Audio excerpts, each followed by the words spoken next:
آج کا سوال جو دوستوں نے دیا ہمیں جو ان سے وہ یہ تھا کہ سوال یہ کیا دوستوں نے کہ بابا جان ہم دیکھتے ہیں کہ اکثر لوگ روزہ رکھ کر گھروں میں، دفتروں میں اور مختلف جگہوں پر روزہ رکھ کر لوگوں کی پیٹھ پیچھے برائی بیان کرتی ہیں، جس کا جواب احمد صاحب نے آپ کو انگریزی میں دیا ان دوستوں کے لیے جو دوسرے ملکوں میں اردو کو سمجھ نہیں سکتے یا ان کو سمجھنے میں مشکل ہوتی ہے، اس کے لیے یہ انگریزی میں ہمارے ان دوستوں کے لیے بیان کرتی ہیں اور قرآن کریم کی تفسیر بھی کرتی ہیں۔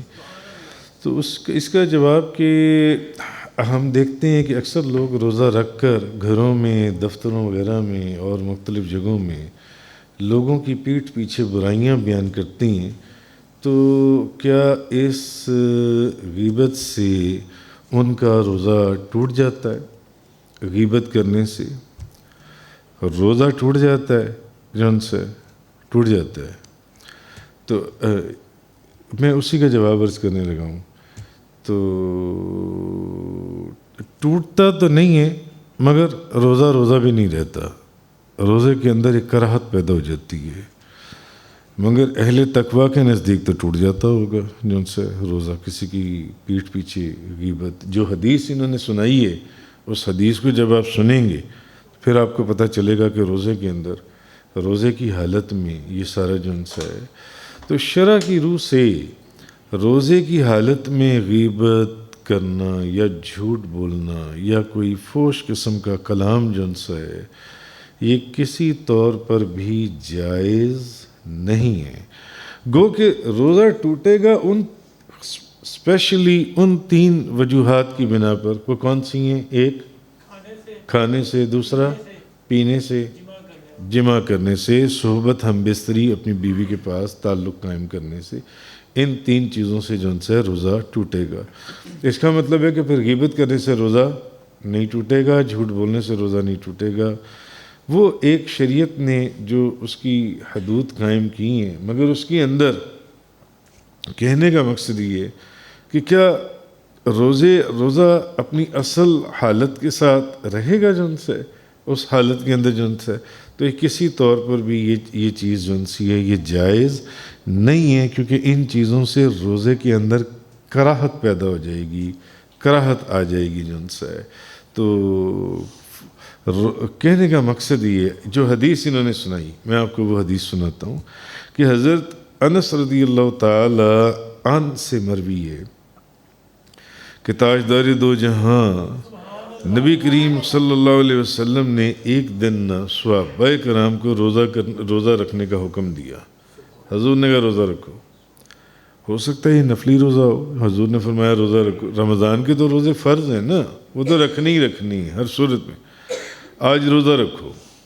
اور حضور نے فرمایا کہ جب تک میں اجازت نہ دوں تو کوئی بندہ روزہ افطار نہ کرے، جب تک میں اجازت نہ دوں کوئی بندہ روزہ افطار نہ کرے، نبی پاک صلی اللہ علیہ وسلم نے فرمایا۔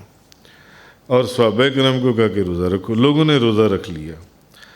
اچھا، اب جب شام ہوئی نا تو تمام صحابہ کرام ایک ایک کر کے حاضر خدمت نبی کریم صلی اللہ علیہ وسلم کی بارگاہ میں اور عرض کرتے تھے کہ یا رسول اللہ، یعنی صحابہ کرام کی محبت دیکھیں اور ان کا تعلق دیکھیں کہ وہ، اس کا مطلب ہے کہ وہ تو نبی پاک صلی اللہ علیہ وسلم آپ کے لیے جیتے تھے اور آپ ہی کے لیے مرتے تھے، اور آپ ہی کے لیے وہ زندہ تھے، ان کی سانسیں بھی حضور کے لیے، ان کا ہر چیز ان کی حضور کے لیے تھی۔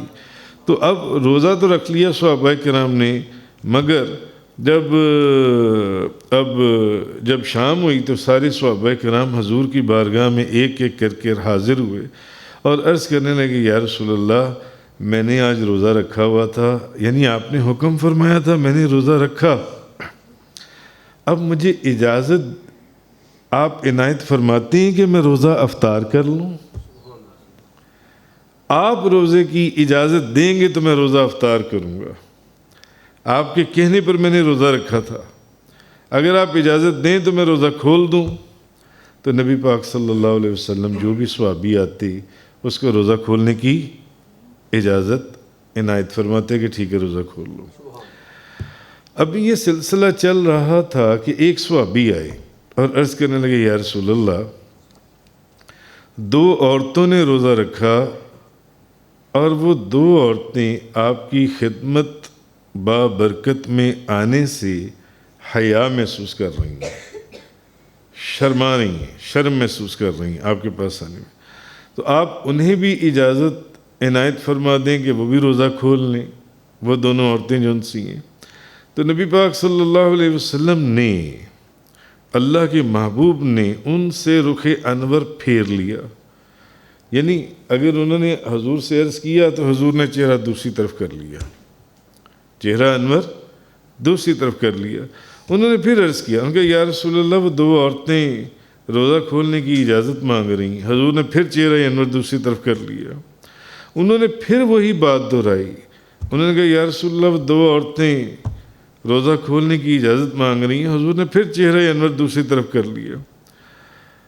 تو آپ صلی اللہ علیہ وسلم نے پھر، اب نبی پاک صلی اللہ علیہ وسلم نے ارشاد فرمایا اصل میں ان دونوں نے روزہ نہیں رکھا، وہ کیسی روزے دار ہیں؟ حضور نے فرمایا انہوں نے روزہ نہیں رکھا۔ پھر حضور نے فرمایا وہ کیسی روزے دار ہیں؟ وہ تو سارا دن لوگوں کا گوشت کھاتی رہی ہیں، تو روزے میں تو کچھ کھانا پینا ہی نہیں ہوتا، وہ تو سارا دن لوگوں کا گوشت کھاتی رہی ہیں۔ وہ عورتیں جو انہوں نے کیسا روزہ رکھا ہے؟ جاؤ ان دونوں کو حکم دو کہ وہ اگر روزے دار ہیں تو وہ کیا کریں؟ نبی پاک صلی اللہ علیہ وسلم نے فرمایا۔ اچھا وہ صحابی اب ان کے پاس تشریف لائے اور انہیں نبی پاک صلی اللہ علیہ وسلم کا فرمان مبارک سنایا، تو اب ان دونوں نے کہہ کی، تو اس کہہ کے اندر جمع و خون نکلا، صرف خون نکلا، ان دونوں عورتوں کی کہہ میں صرف جمع و خون نکلا۔ اور ایک روایت میں ہے، ایک روایت کے اندر کہ نبی کریم صلی اللہ علیہ وسلم نے فرمایا کہ ان دونوں کو میرے پاس لاؤ۔ اب وہ دونوں حضور کی بارگاہ میں حاضر ہوئیں، تو نبی پاک صلی اللہ علیہ وسلم نے ایک پیالہ منگوایا اور ان میں سے ایک کو حکم دیا کہ اس میں کیا کرو۔ اس نے جب پیالے کے اندر کیا کیا تو اس میں خون تھا، پیپ تھی اور گوشت کے ٹکڑے تھے اس کہہ کی پیالے کے اندر۔ اب اس روایت میں ہے کہ حضور نے فرمایا ان کو کہہ کرو، ان کو کہو کہ وہ کہہ کریں، تو جب انہوں نے کہہ کی تو اس میں صرف جمع و خون تھا۔ اور ایک روایت میں ہے کہ نبی کریم صلی اللہ علیہ وسلم نے ان کو بلوایا اور ان کو پیالے دیے کہ اس میں کیا کرو، تو جب کہہ کی تو ان پیالوں کے اندر خون نکلا، پیپ نکلی اور گوشت کے ٹکڑے نکلے اس کے اندر جن سے، تو پیالے بھر گئے جن سے، آدھا پیالہ بھر گیا۔ تو نبی پاک صلی اللہ علیہ وسلم نے دوسری کو کہا، اس نے بھی ایسا ہی کیا۔ تو نبی پاک صلی اللہ علیہ وسلم نے فرمایا کہ ان دونوں نے اللہ کی حلال کردہ چیزوں سے روزہ تو رکھا، مگر جن چیزوں کو اللہ نے حرام کیا ان چیزوں سے انہوں نے روزہ افطار کر لیا۔ یعنی اگر گوشت کھانے سے منع ہے روزے کے دوران تو یہ تو سارا دن لوگوں کا گوشت کھاتی رہی ہیں۔ اللہ کی حلال کردہ چیزوں سے انہوں نے روزہ رکھا تھا، مگر جن چیزوں کو اللہ نے حرام کیا ان چیزوں سے انہوں نے روزہ تو افطار کر چکی ہوئی تھیں۔ تو مجھ سے کس چیز کا پوچھ رہی تھی کہ روزہ افطار کرنے کی اجازت دی جائے؟ تو یعنی کہ یہ ایک دوسرے کے پاس بیٹھ گئیں اور لوگوں کا گوشت کھانے لگیں، یعنی کہ اس گوشت سے مراد کیا ہے؟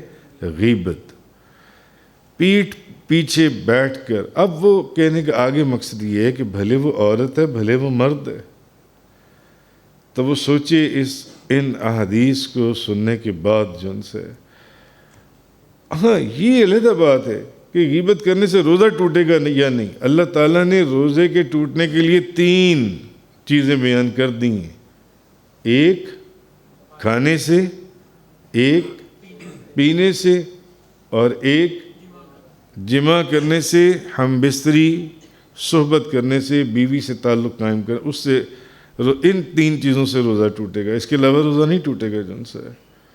تو کہنے کا مقصد یہ ہے کہ غیبت گناہ کبیرہ ہے، غیبت جن سے، مگر اس سے روزہ نہیں ٹوٹے گا. مگر روزے کے اندر جو اللہ نے نور رکھا ہے، جو روحانیت رکھی ہے، جو برکت رکھی ہے، کیا وہ باقی رہے گی روزے کے اندر؟ وہ نہیں رہے گی، وہ نہیں رہے گی. انسان وہ ہے. امام غزالی کا میں نے ایک آرٹیکل پڑھا تو امام غزالی فرماتے ہیں بندہ وہ ہے جو ہر روز اپنا محاسبہ خود سے کرے، خود سے کرے کہ اس نے آج سارے دن میں کیا کیا ہے، کیا کیے سارے دن میں. اور حدیث میں کہ نبی کریم صلی اللہ علیہ وسلم نے فرمایا کہ غیبت جو ہے، غیبت یہ زنا سے بھی سخت جرم ہے. جن سے زنا سے بھی، یہ زنا سے بھی بڑا گناہ ہے. اور آپ مجھے ایک بات بتائیے، اگر آپ نیوٹرل ہو کر اپنے گھروں کے اوپر غور کریں تو کوئی گھر آپ کو غیبت سے پاک نظر آئے گا؟ بتائیں. کوئی گھر. جبکہ حدیث میں ہے کہ غیبت جو ہے یہ زنا سے بھی بڑا جرم ہے، زنا سے بھی بڑا گناہ ہے غیبت کرنا. کہ ایویں ہی فضول بیٹھ کر کسی کی پیٹھ کے پیچھے اس کی برائی کو بیان کرتے رہنا، اس کی برائی کو بیان کرنا.